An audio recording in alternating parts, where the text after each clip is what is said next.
Now Allah says, فِي قُلُوبِهِمْ مَرَضٌ. In their hearts, there's a disease. Because when you say, مَا يَشْعُرُونَ, they have no sense, they have no realization, they have no feeling. All of these are meanings of shu'ur. To feel something, to sense something. And actually our masha'ir and our shu'ur includes things like fear, shame, guilt. All of those are masha'ir. And those feelings are where? In the heart. So when Allah says they have no realization, then immediately the question arises, how can they have not any realization? Don't they have hearts? And the answer comes immediately, eloquently in the Quran, فِي قُلُوبِهِمْ مَرَضٌ. They have a disease in their hearts.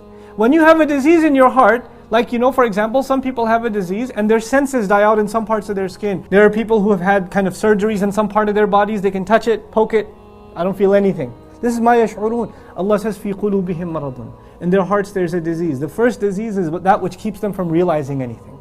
Others argue if you keep track of the ayat, the first disease mentioned in these ayat was raib. ذَلِكَ الْكِتَابُ لَا رَيْبَ فِيهِ. So their ultimate disease they have is they're doubtful. They're not even sure about this Islam thing. That's the disease they allowed to foster inside of themselves. The other beauty of this ayah, Allah Azza wa Jal didn't say فِي صُدُورِهِمْ مَرَضٌ. He said فِي قُلُوبِهِمْ مَرَضٌ. There's a big difference between sudur and qulub. Let me explain that to you.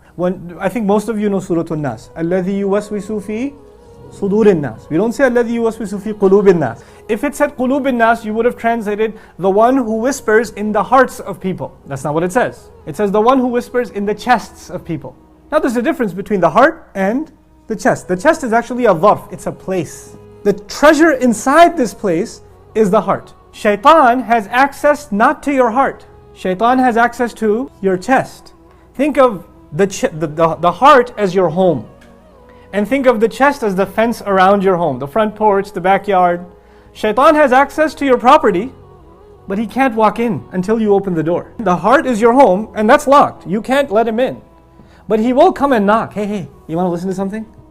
Hey, I got something for you. Our job is to sense when shaitan is knocking on our hearts. Because he's close, he's in the chest. He is in the chest. And he will whisper in the chest. And when someone's knocking on the outside, can it be heard inside? Yeah. And the thing is, sometimes when people knock, you can shoo them away, and sometimes people knock and what happens? You open the door. If you open the door enough times, he moves in. And when an outsider moves in, they start redecorating the place.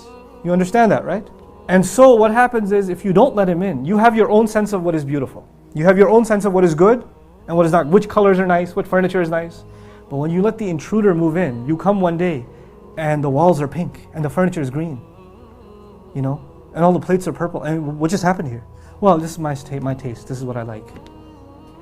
He's turned the kitchen into a living room and the bathroom into a guest room. And you're like, what is going on here? Why am I telling you this? Because if you let shaitan inside of your heart, inside of that home, then what used to be beautiful becomes ugly, and what used to be ugly becomes beautiful. And that's why Allah says, وَزَيَّنَ لَهُمُ الشَّيْطَانُ أَعْمَالَهُم. Shaitan beautified their deeds for them.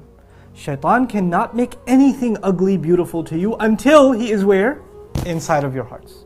Now Allah says here, فِي قُلُوبِهِمْ مَرَضٌ. In their hearts there's a disease. This is a problem. Because it's not limited outside to the chest, now it's made its way into the heart. Now if an intruder comes into your heart, into your home, what are you supposed to do? As soon as you realize this was a bad idea, you're supposed to kick him out. So sometimes we do listen to shaitan, don't we? Sometimes we do open the door. And the moment your realization hits you, what should you do? أَعُوذُ بِاللَّهِ مِنَ الشَّيْطَانِ الرَّجِيمِ. You seek refuge, you kick him out. You push him away. That's what you're supposed to do.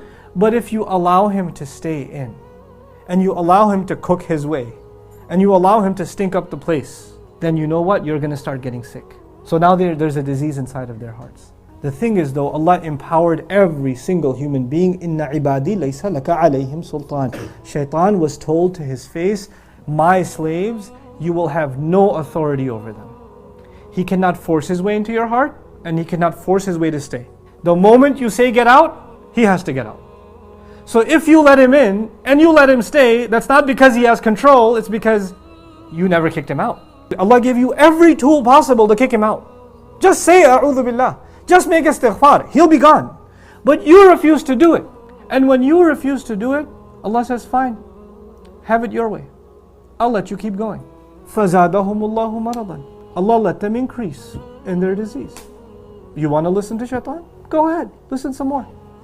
Go ahead, let's invite all his clergy in Don't just get one shaitan, get shayateen, get a party going.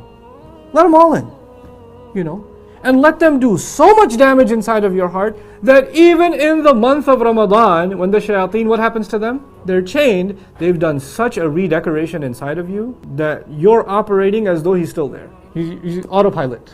Shaitan's not there, but you're doing his work anyway. Because they're shayateen al-insi wal-jinn. You ever wonder why Allah says they're shayateen, they're devils of the human beings and the jinn? They're devils that are jinn, obviously.